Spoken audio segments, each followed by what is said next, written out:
अच्छा धन देखने के लिए हमें लक लाइन तो देखना ही चाहिए, ये तो सबसे प्राथमिक होता है। अगर एक अच्छी लक लाइन बनी होती है, तो ये एक अच्छे जीवन की ओर इंगित करती है, सरल, सहज। यहाँ पर इनकी 2 लक लाइन है, एक तो चंद्रमा की तरफ से निकलती है, बहुत वीक है।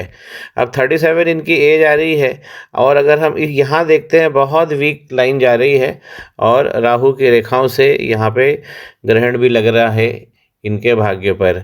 एक लक लाइन और है जो 40 के आसपास इंगित होती है, ये इनको एक अच्छा लक देगी, लेकिन ये लाइन को साफ करना चाहिए अच्छे से, इसको सहेज के रखना ये हमारी जिम्मेदारी होती है। इस प्रकार राहु के क्षेत्र से अगर निकलती है भाग्य रेखा, तो ये बहुत अच्छा धन देती है। इसे अकस्मात धन, झटके का धन भी कहते हैं। तो ये काफ़ी हमारे जीवन की समस्याएं सुलझा देती है। अकस्मात धन एक बार नहीं, ऐसा धन मिलता रहता है और जीवन जो है आसान होता रहता है। दोनों लक लाइन डैमेज हैं इनकी, तो इनको मेहनत तो करना पड़ेगा। आप समझिए कि किसी भी हाथ में हम जब धन, समृद्धि, ये इसकी स्टडी करते हैं, तो शनि का पर्वत देखना चाहिए।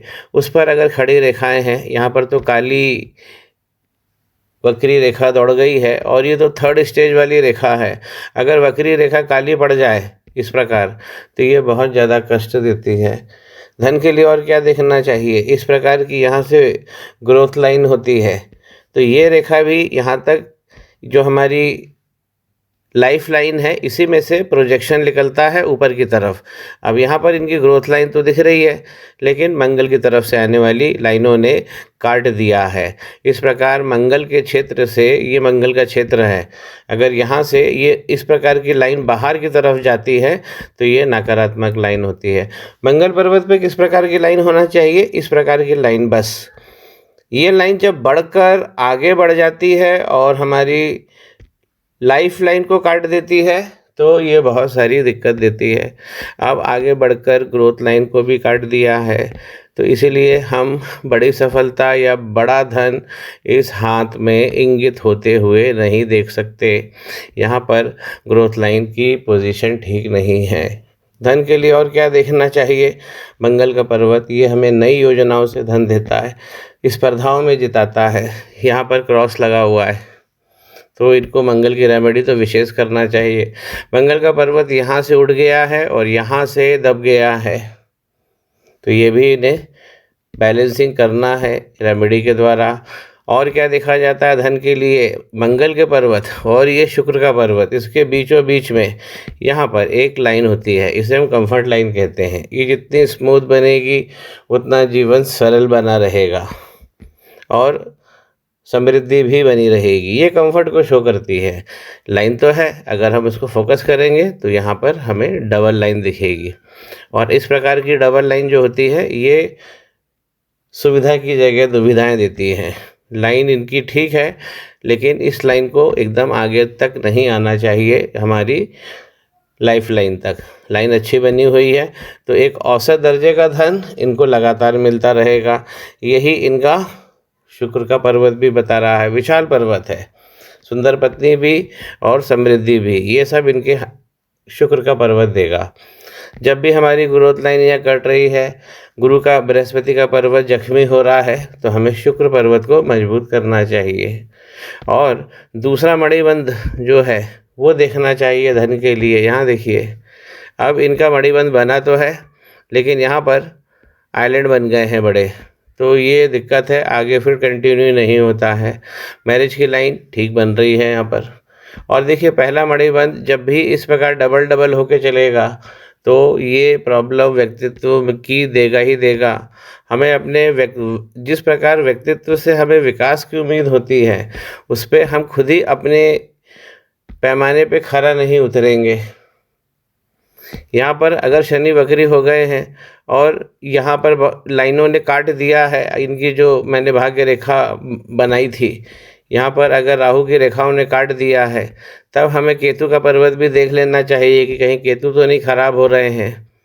जी हाँ, यहाँ पर भी क्रॉस आ गया है, इसीलिए जो पहला मणिबंध है वो डबल लाइन में तब्दील हो गया है।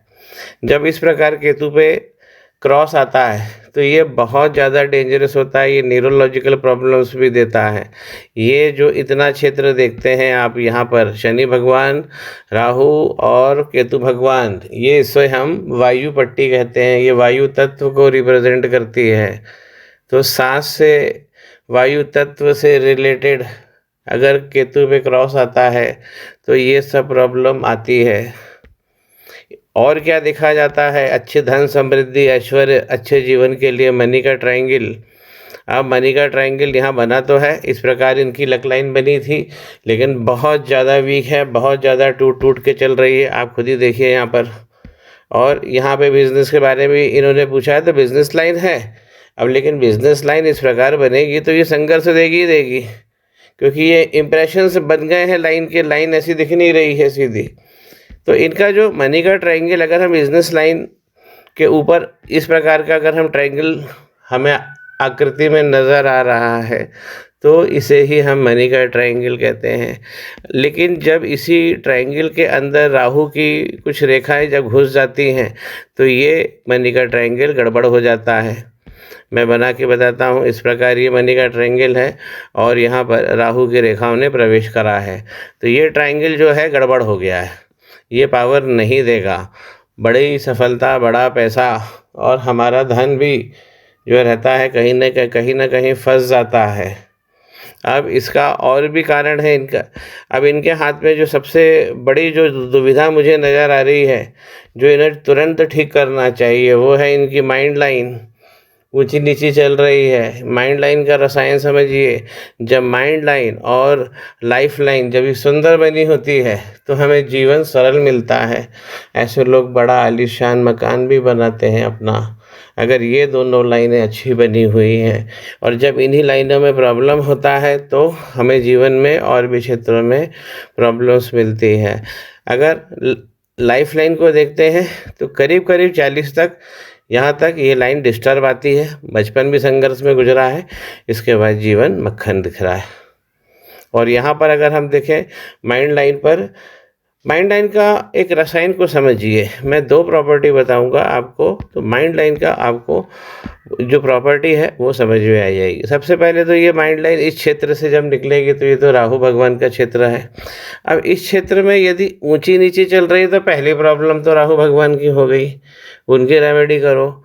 और दूसरा कि जिस पर्वत के नीचे सबसे ज़्यादा वो ऊंची नीची होती है, अब जैसे ये शनि पर्वत के नीचे, तो ये लोन वगैरह में भी हमें डाल देती है, तरह तरह की घर में मेडिकल एक्सपेंसेस भी करा देती है इस प्रकार की माइंड लाइन। क्योंकि माइंड लाइन एक्सक्यू ऊंची नीची होकर चलेगी, उसका बेसिक मतलब तो यही है कि आपको मानसिक त्रास देना है इस लाइन को। इस लाइन का यही उद्देश्य है, अगर ऊंची नीची होकर चलेगी। और इस लाइन पर भी ये इंगित होता है कि 40 और 42 की एज आते आते, मतलब इस एज के बाद यहाँ से फिर ये लाइन स्मूथ हो जाती है। लेकिन उसके पहले ये लाइन में बहुत सारी प्रॉब्लम है, काली भी है और ऊंची नीची भी है। तो माइंड लाइन की ये स्पेशल कहानी है जिसे हर व्यक्ति को जानना चाहिए कि माइंड लाइन कितनी महत्वपूर्ण होती है। तो राहु क्षेत्र से जब गुजरती है और डिस्टर्ब हो जाए तो राहु की प्रॉब्लम है। जिस पर्वत के नीचे मान लीजिए यहाँ पर ज़्यादा गड़बड़ होती है तो यहाँ पर हमें सूर्य की भी रेमेडी करना चाहिए। इस प्रकार हम पामिस्ट्री में समाधान करते हैं। तो हाथ में इनके जो केतु का खास पर्वत और जो शनि की वक्री लाइन, इसका इनको खास रेमेडी करना चाहिए। और जो मंगल पर्वत पर है ये तो एक सिंगल टेक रेमेडी होती है। तो इस प्रकार अगर क्रॉस लग रहा है तो ये एक रेमेडी से एक बार में ही दूर हो जाता है। श्री गणेश करें, पाम ब्लॉग को सब्सक्राइब करें।